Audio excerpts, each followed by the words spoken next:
Hi, everyone. I'm Tracy, a 30-year-old dermatologist with my own skincare clinic in downtown Boston. Life was going smoothly, and I'd worked hard to build my career and reputation. I had everything I could have hoped for: a thriving clinic, a wonderful boyfriend, and a close-knit family. Growing up, my brother Leo and I were inseparable. We were best friends, always supporting each other. So when he met someone special, I couldn't have been happier for him. Tracy, you're the best sister ever. Sarah is going to love you, Leo assured me with a grin when he first told me about his girlfriend. And when I met Sarah, she seemed sweet and eager to connect. Oh my God, your skin is literally perfect. You have to tell me all your secrets, she gushed. I didn't think much of it at the time, but perhaps I should have noticed the slight edge behind her enthusiasm. My clinic was booming, and I had recently started sharing skincare tips online. One evening, James, my boyfriend and biggest supporter, handed me my phone with a grin. "Babe, you just hit 100K followers. We should celebrate," he said, pulling me into a hug. Later that night, he proposed, making the moment even more perfect. But after Leo and Sarah's wedding, things began to change. At their reception, Sarah accidentally spilled red wine on my white dress. "Oh, I'm so clumsy. Let me help clean that," she offered, but her dabbing only made the stain worse. Soon after, Sarah pushed me to hire her friend Rachel, insisting she'd be perfect for my clinic's admin work. Against my instincts, I agreed. Rachel turned out to be far from helpful. One morning, she assured me my schedule was clear, only for 3 clients to show up. All with supposedly confirmed appointments. My clinic was my sanctuary, and I found peace in my meticulous skincare routine. Double cleansing, toning, serums, and a special French moisturizer. My patients noticed. "Your skin is literally glowing," they'd say, booking extra consultations just to learn my secrets. One night over dinner, James suggested, "You should launch a skincare line. Your followers would love it." I had been toying with the idea, and I was thrilled to discuss it. But the next day, Rachel interrupted during a staff meeting. "Oh, isn't that what Sarah's planning to do?" I was stunned. I hadn't even known Sarah was interested in skincare. As wedding plans with James progressed, Sarah's comments grew sharper. "Wow, another post about skincare? Don't you think people might get bored?" she'd say during family gatherings. She'd make offhand remarks like, "It's so brave of you to post without filters, so authentic." I tried to ignore her digs, focusing on my clinic's expansion and the wedding. But looking back, those were warning signs. The final straw came after my social media hit 500K followers. At a family barbecue, I overheard Sarah whispering to my mom, "Don't you think it's a bit unprofessional for a doctor to be dancing on social media?" People are starting to talk. She'd bring up supposed negative reviews at family dinners, acting concerned about my reputation whenever Leo wasn't around. On my wedding day, as I greeted guests, Mrs. Anderson, one of my loyal patients, complimented me. "Tracy, your skin is glowing. You have to tell everyone your secret." A small crowd gathered, eager to hear about my routine. And then I noticed Sarah standing nearby, her hand clenched tightly around her champagne glass. I gave Sarah a tight smile, masking my irritation. "Careful what treatments you ask for," she chimed in with a laugh that didn't reach her eyes. "Some of them might not even be FDA approved." 3 days after the wedding, I woke up to a nightmare. My skin was burning, red and swollen, covered in angry welts. "James, something's wrong." I panicked, barely recognizing my own reflection. He grabbed his keys without a second thought.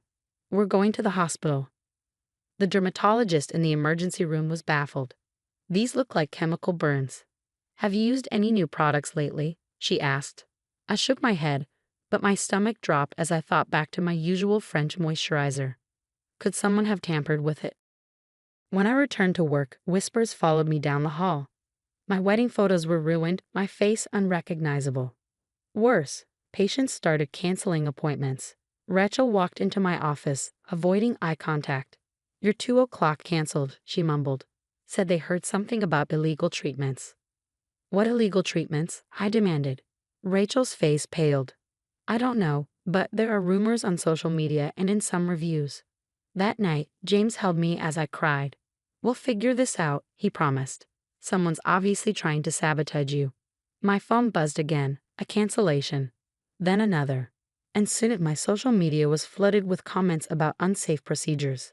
I noticed Rachel darting away whenever I was near, and in a staff meeting, she wouldn't meet my eyes, especially when I mentioned missing patient files.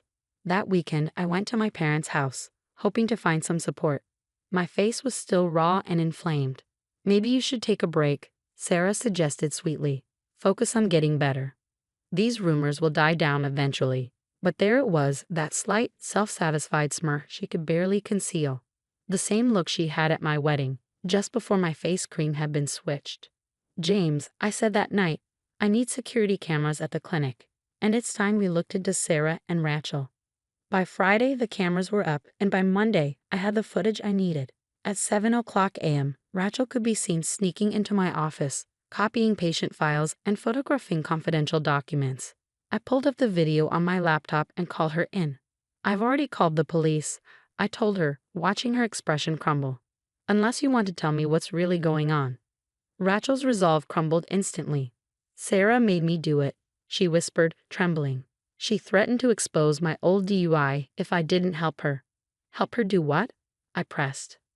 She's been collecting patient information, doctoring reviews, spreading rumors. She's the one who put chemical peel solution in your face cream at the wedding. My hands shook as I called a friend in the FBI's cyber crimes unit. Lisa, I need you to look into someone for me. What she found was staggering. Sarah had a pattern.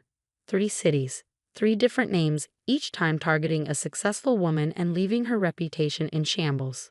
A boutique owner in Miami, a real estate agent in Chicago, both left financially and professionally devastated.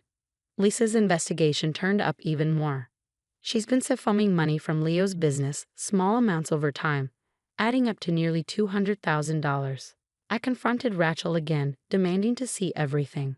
She handed over her phone, which held screenshots of Sarah's messages orchestrating each act of sabotage, photos of her tampering with my products, and even a video of her sneering. Karma's coming for that perfect little face. When I showed Leo the evidence, he went pale. The missing funds. I thought it was a software error, he whispered, devastated. At the next family dinner, Sarah tried her usual games. I heard more disturbing things about Tracy's clinic, she started, her tone laced with false concern. Like what, Sarah? I cut in smoothly. The lies you've been spreading. Or should we discuss the money you stole from Leo? She froze, eyes wide. I don't know what you're talking about. Then let's ask Jennifer, the boutique owner from Miami. She's actually in town. Want to say hello?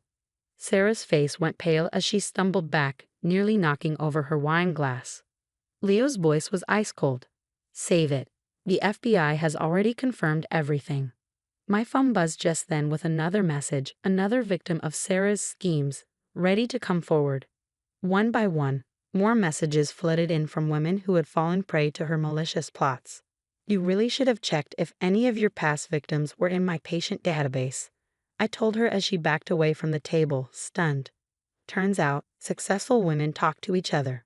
And I watched, relieved and empowered, as they led Sarah away in handcuffs, her designer handbag replaced by an orange jumpsuit.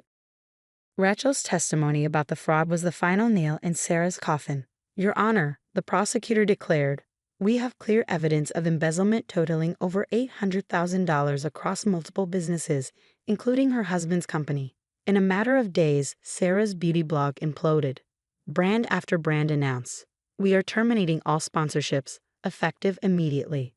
Leo's words during their jail visit were simple but final. I want a divorce. The psychological evaluation results were eye-opening, confirming what so many of us had suspected. That evening, my phone buzzed with a message from Jennifer, the Miami boutique owner. Support group meeting tonight. 20 of Sarah's victims and counting. At the meeting, I looked around at the women Sarah had hurt. You know what's beautiful? I said to them, watching karma work in real time. My skin had healed just in time for my rescheduled wedding. This time, when I walked down the aisle, my glow was all natural. I now pronounce you husband and wife, the minister declared, and as James and I kissed, our guests cheered. 6 months later, my clinic had expanded to 3 new locations. Patients would come up to me, inspired. Your story gave me the courage to speak out about my own toxic sister-in-law. They'd say, at the National Beauty and Wellness Convention, I spoke to a packed audience. Success is the best revenge, I told them, but karma's free. A guard later told me that Sarah had watched my speech on the recreation room TV, her carefully constructed facade finally cracking. Breaking news, the TV anchor announced celebrity dermatologist Tracy launches groundbreaking skincare line with pre-orders exceeding 1 million units. In her cell, Sarah read the newspaper, her face a mask of disbelief as she saw the headline. Fraud scheme mastermind faces 15 years. No more luxury creams where she was going. You've started a movement, James said as we celebrated the launch of my 4th clinic.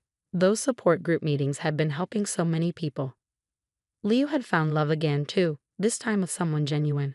At their wedding, I raised a toast to real relationships built on love, not lies. Footage of Sarah tampering with my face cream became part of a documentary on identifying toxic behavior. If I can help even one person recognize the signs, I told the filmmaker, then every scar was worth it. Last I heard, Sarah had been denied parole. Apparently, she showed no genuine remorse, her manipulative tendencies still on full display. As for me, I'm too busy living my best life to think of her much. My skincare empire continues to grow, and every product label includes a reminder, your success is your sweetest revenge. Sarah thought she was destroying me, but in the end she taught me the most valuable lesson of all. Toxic people are life's way of showing you exactly who you're not meant to be. So, what would you do if someone close to your family tried to destroy you and had a history of hurting others? Would you expose them immediately, or would you gather evidence first? Let me know in the comments.